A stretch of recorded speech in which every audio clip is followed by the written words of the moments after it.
సమరమే అంటూ ఉద్యోగ సంఘాలు ప్రకటించడంపై సీఎం రేవంత్ రెడ్డి మండిపడ్డారు. 1వ తేదీనే జీతాలు ఇస్తున్నందుకు సమరం చేస్తారా అంటూ రేవంత్ రెడ్డి ప్రశ్నించారు. ఉద్యోగులు రాజకీయ పార్టీల చేతుల్లో పావులుగా మారొద్దు అంటూ హితవు పలికారు. తమ డిమాండ్ల కోసం ప్రజలను ఉద్యోగులు ఇబ్బంది పెట్టొద్దన్నారు.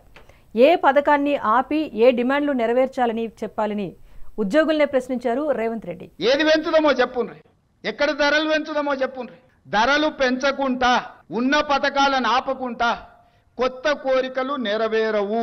కొత్త కొత్త కోరికలు కోరుకొని మనము నిరసనలో, ధర్నాలో, దీక్షలో బందో చేస్తే ఉన్న వ్యవస్థ కూడా కుప్పగూలుతుంది. ఉన్నది కుప్పగూల్చుకుంటే ఇంకా మళ్ళీ తిరిగి తేరుకోవడానికి కూడా ఇంకేం లేదు. ఇంకో దివాలా రాష్ట్రంగా మనం మారుతాము. మనం సమరం చేయడానికి ఇక్కడ లేం. ప్రజల మీద యుద్ధం చేసిన వాళ్ళు ఎవరు బాగుపడ్డోళ్ళు లేరు. ప్రజలు ఊరుకుంటారా? ప్రజల మీద యుద్ధం చేస్తే ఎవరి మీద యుద్ధం చేస్తారు? ఈ 9 లక్షల మంది ప్రభుత్వ ఉద్యోగులందరూ కలిస్తే మేమందరం కలిస్తేనే ప్రభుత్వం, మనందరం కలిసి పనిచేస్తేనే పేదలకు మేలు జరుగుతుంది. ఈరోజు సమరం అని ప్రకటిస్తారు. ఎవరి మీద సమరం చేస్తారు? ఎవరిని మీరు ఈరోజు ఎవరిని నిందించదలుచుకున్నారు? ఎవరిని కొట్టదలుచుకున్నారు? ఎవరి మీద మీరు యుద్ధం ప్రకటిస్తున్నారని నేను సంఘాల నాయకులను అడగదలుచుకున్నా.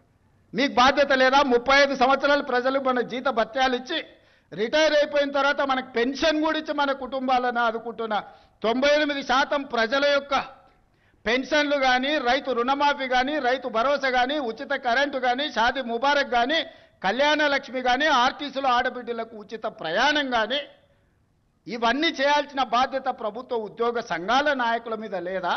ప్రజాప్రతినిధుల మీద మాత్రమే ఉన్నదా? మాకే కాదు, మీకు కూడా వాళ్ళే జీతభత్యాలు ఇస్తున్నారు. మీకు ఉద్యోగాలు ఇచ్చింది కూడా ఈ ప్రజలే కదా. మీకు ఉద్యోగాలు ఇచ్చిన వాళ్ళే మాకు ఉద్యోగాలు ఇచ్చారు. మనందరం కలిస్తేనే ప్రభుత్వం.